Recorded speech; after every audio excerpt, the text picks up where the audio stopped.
This is one of the most confusing questions that come up again and again. Is North Korea a monarchy?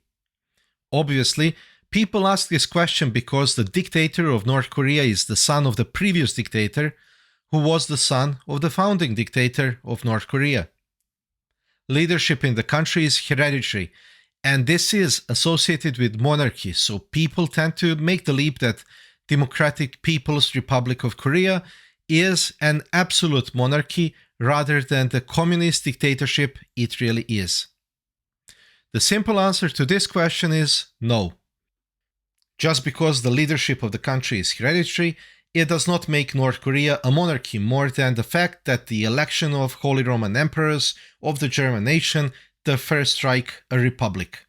Korea, like most countries, has its own monarchist traditions, its own style of kinship and system of traditional authority, which extended prior to its annexation by the Empire of Japan. What exists in North Korea is very clearly something very different.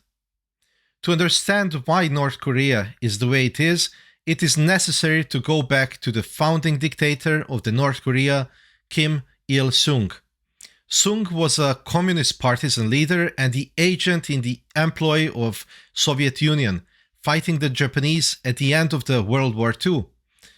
When the Soviets occupied the northern half of the Korean peninsula, Sung became the communist dictator of North Korea as the protege of the Soviet dictator Joseph Stalin.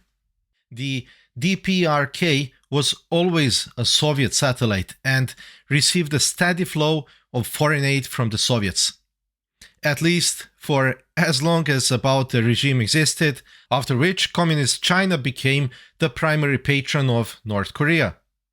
Kim Il-sung in many ways took Stalin as his example, but it is important to note that Sung outlived almost all of the other post-war communist dictators.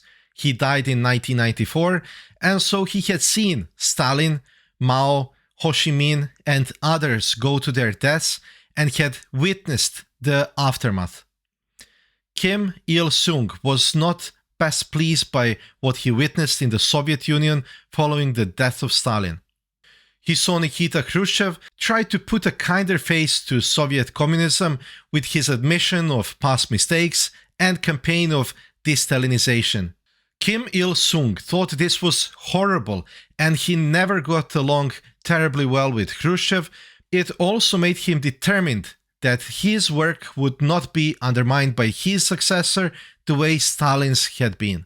In 1980, he publicly declared that his successor would be his son, Kim Jong-il. It would later be firmly established in law that the leader of the country must be a descendant of Kim Il-sung, though not strictly hereditary, as the leader can choose which of his children are to succeed him. He also began to cultivate a cult of personality, more grandiose than it was ever seen in other communist dictatorships, and that too would play a part, making him, his wife, and his son a sort of a unholy trinity for the officially atheist country. By doing this, Sung also ensured that his successors would not stray from the path he had forged. For if they did, it would discredit their father and thus discredit themselves in the process. The entire concept was based on political calculation and not respect for tradition. Sung's own wife, for example, always referred to Sung as general rather than husband, because, as with other Marxist states, your individual identity is only worthy in the relation to the state, not to the other people. By the time Kim Jong-il succeeded to the dictatorship of North Korea upon the death of his father in 1994, this whole system and the mythology built around Kim Il-sung was more firmly cemented in place than ever before.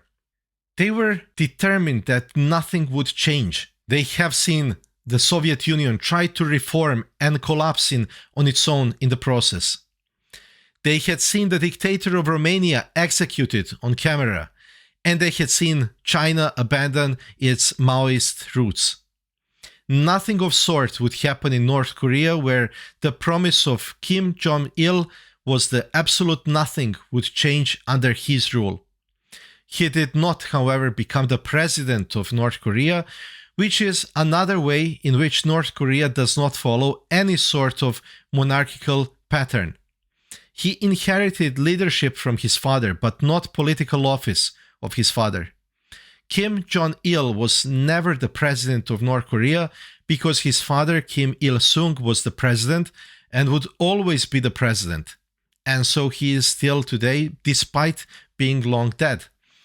Rather, Kim Jong-il ruled North Korea as General Secretary of the Workers' Party of Korea. Usually, the people in North Korea simply refer to their dictators by their honorific titles. Kim Il-sung was the great leader, and Kim Jong-il was the dear leader. Likewise, just as Kim Il-sung was declared eternal president, allowing for none to come after him, following the death of Kim Jong-il in 2011, he was declared eternal general secretary, and his son and successor, the current dictator, Kim Jong-un, was made first secretary. Whether the Kim family will carry on remains to be seen. But for our purposes here, it is sufficient to understand that the hereditary nature of the regime is based entirely on pragmatic politics and nothing else. Monarchy is officially classified as a form, indeed the most common form of traditional authority, and there is nothing traditional about the rule of the Kim family by Korean or any other standards.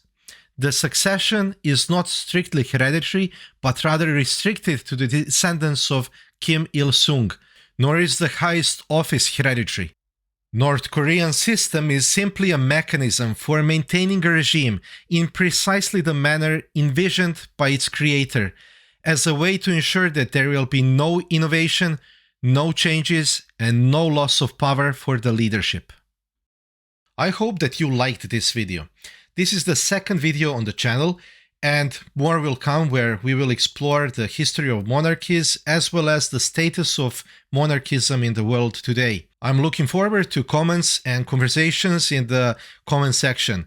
Consider subscribing to the channel to help its growth, and I'll see you in the next video.